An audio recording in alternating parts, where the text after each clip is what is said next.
how did the Prophet ﷺ meet Khadijah? How did this come about? Now, it so happened that Khadijah's older sister had a flock. She had a herd of camels.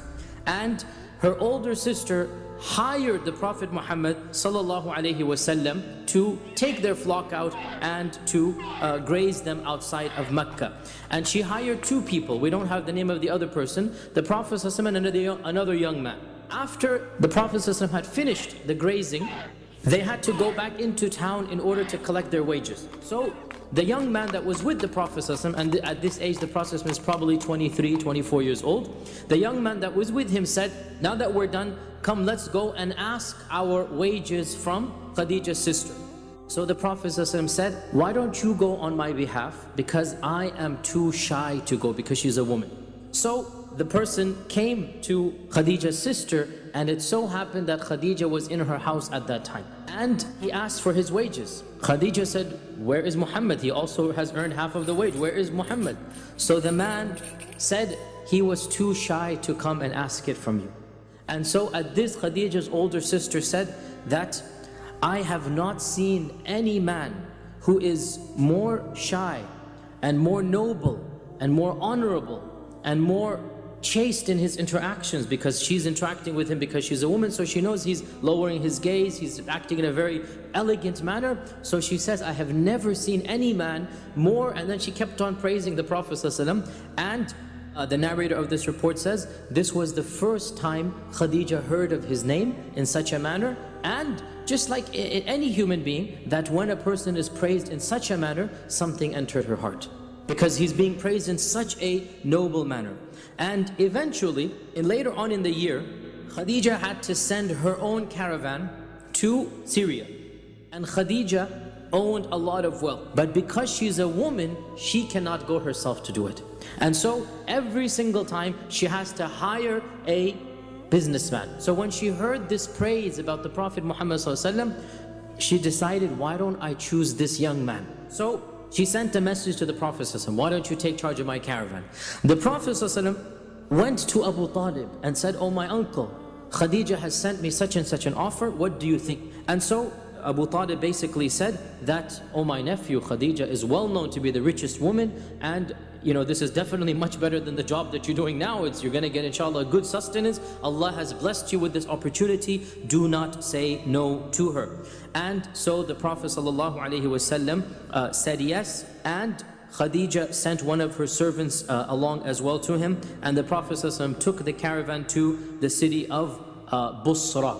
So Khadijah had sent her servant, the name is given is Maysara generally, and when Maysara came back, so the Prophet ﷺ went to Basra and then returned. When the Prophet ﷺ came back, Maysara told Khadijah of the care and concern that the Prophet ﷺ had shown, of his honesty, and the Prophet ﷺ made double or triple, yani the Arabic says ad'af, which means many times more, the Prophet that anybody else had made before him. This is now increasing the emotions that Khadijah has. There's nothing wrong at all with her now having a desire to marry the Prophet Muhammad ﷺ. And subhanAllah, what lady would not have desired to marry the Prophet Muhammad ﷺ? The details differ about how the proposal came about, but they all agree about one thing. Khadijah was the one who instigated it. In one version, Khadijah told a friend, or it says another servant of hers who was an elderly lady by the name of Nafisa, it is said that she expressed an interest in marrying the Prophet ﷺ. And so Nafisa said, leave this to me, I will arrange it. And so she visited the Prophet ﷺ, and she was an elderly lady, and she said that, O Muhammad ﷺ, again he's not a prophet at this time, O Muhammad ﷺ, why don't you get married? So the Prophet ﷺ smiled and said, and who would marry me? Because I am the orphan, poor person of the Quraysh. I'm an orphan and I'm poor. Who's going to marry me? And so Nafisa said, what if Khadijah wanted to marry you? What if Khadijah? So she's not saying Khadijah is sending me, but it's there, what if my master, what if my friend Khadijah wanted to marry you? And the Prophet ﷺ was quiet, and then he said, why would she want me? Notice he didn't say, I'm not interested in her. He's wondering, why would she want me?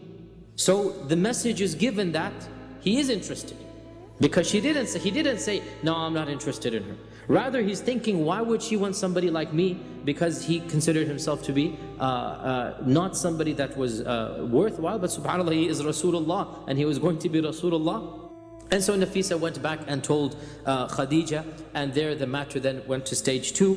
Ibn Ishaq says, by the way, that this marriage took place in the month of Safar. In the month of Safar, 3 months after he returned from Basra.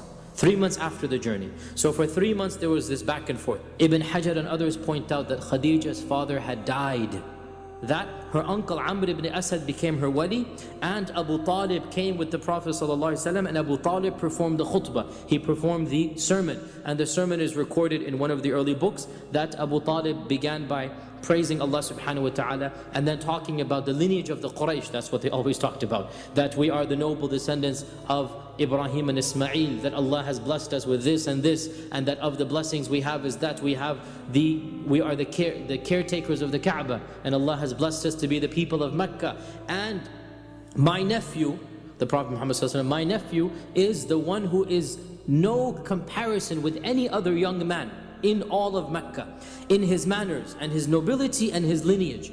And he has proposed to your noble lady, Al-Karima, your noble daughter, your noble lady, Khadijah, with a mahr of 12 uqiyya wa nishan. Uqiyya is a nugget of silver.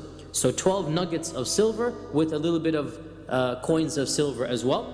And so he gave the khutbah. At this, Amr, Khadijah's uncle, stood up and said, this is a young man who cannot be refused. We accept the proposal. The blessings of Khadijah are simply too numerous to mention. She was the first to believe in the Prophet ﷺ. She comforted him as soon as the revelation began. She was the one who thought, let's take him to Waraqa ibn Nawfal. Let's take him to somebody who knows what's going on and ask what is happening.